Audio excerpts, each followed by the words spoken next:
Apakah semua suplai sama bagi si narsistik? Si narsistik hidup untuk suplai narsistik mereka, dan suplai yang mereka dapatkan dapat bervariasi dari orang ke orang dalam jumlah dan jenis suplai, dan bisa berupa suplai negatif atau positif.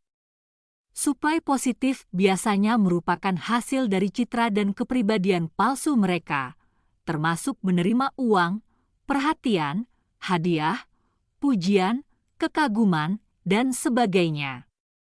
Sedangkan sumber suplai negatif adalah apa yang mereka dapatkan dari memanipulasi dan menyakiti orang lain.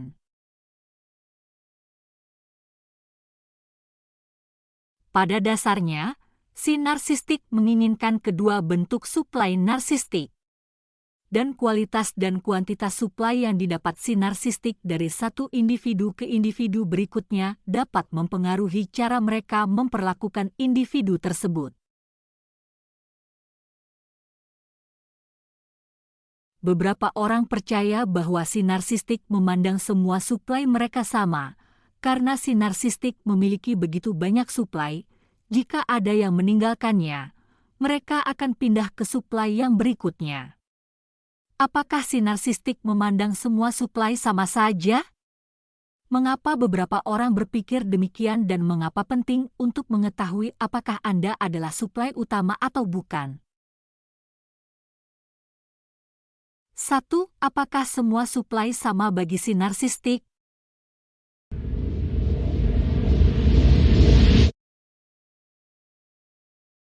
Di satu sisi, si narsistik berpikir bahwa kita semua ada di sini untuk melayani mereka dan kita hanyalah objek untuk mereka gunakan. Tetapi di sisi lain, mereka menyadari bahwa beberapa orang menawarkan suplai lebih banyak dan lebih baik, dan kepada mereka yang memberikan suplai narsistik lebih banyak dan lebih baik, maka si narsistik akan mempertahankannya. Jika orang tersebut memutuskan untuk membuang si narsistik atau bahkan mengabaikannya begitu saja, si narsistik tidak akan tinggal diam. Jika Anda adalah sumber suplai utama dan Anda berhenti memberi perhatian kepada si narsistik, mereka akan melakukan segala daya untuk memenangkan Anda lagi. Jadi, jika mereka merendahkan, melecehkan, meremehkan Anda, dan seterusnya, mereka akan menghentikan semua itu dan kembali memborbardir Anda dengan cinta dan perhatian untuk membuat Anda kembali lagi kepada mereka. Mereka tahu dalam hal mendapatkan dan mempertahankan apa yang mereka inginkan. Mereka mengenali nilai Anda, dan tidak akan dengan mudah melepaskan Anda sampai mereka dapat mengekstraksi setiap tetes nilai Anda untuk kepentingan mereka sendiri. 2. Kapan si narsistik membuang Anda?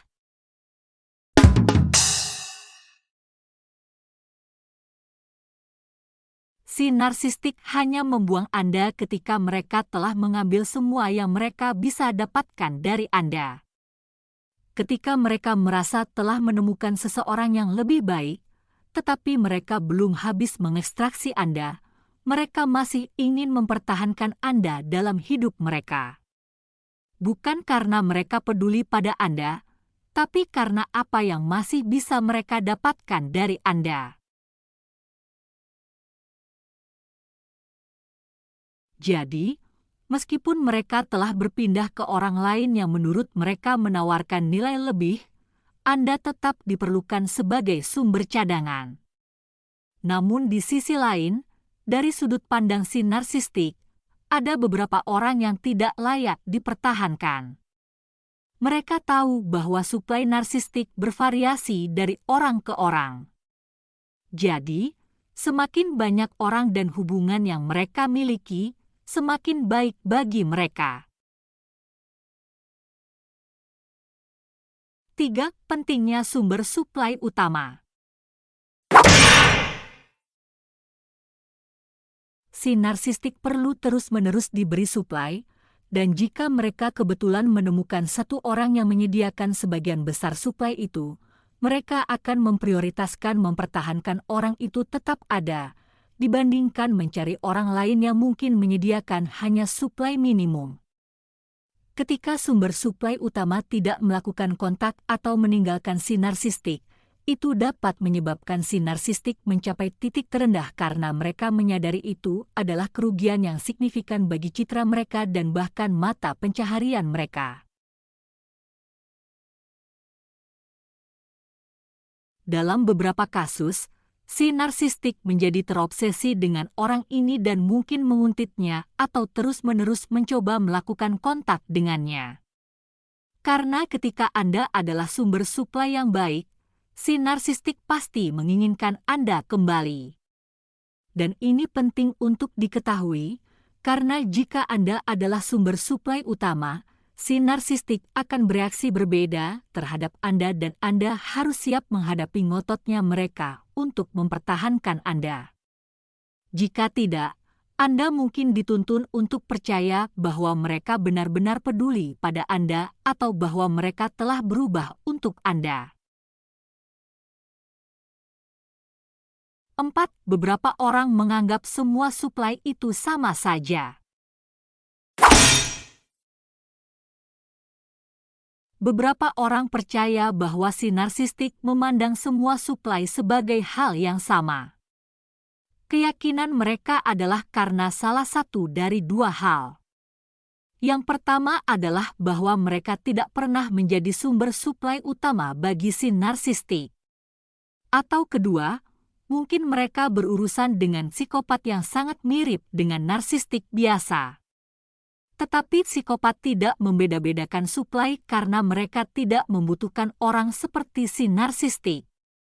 Sedangkan si narsistik adalah orang yang sangat membutuhkan suplai, dan semakin banyak suplai narsistik yang mereka miliki, semakin baik. Jadi, tidak peduli seberapa kecil suplai yang mereka dapatkan dari Anda, si narsistik benci ketika Anda mengabaikan atau menolak mereka.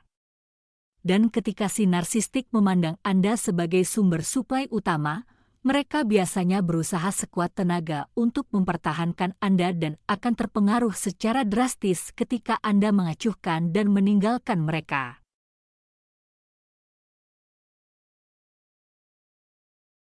Jadi, jumlah suplai narsistik yang bisa didapatkan oleh si narsistik bervariasi dari orang ke orang baik dalam jenis suplai, positif atau negatif, dan jumlah suplai. Dan si narsistik akan bereaksi berbeda terhadap Anda ketika Anda pergi, tergantung pada jumlah suplai narsistik yang mereka dapatkan dari Anda. Idealnya tentu saja Anda tidak menjadi suplai bagi narsistik manapun.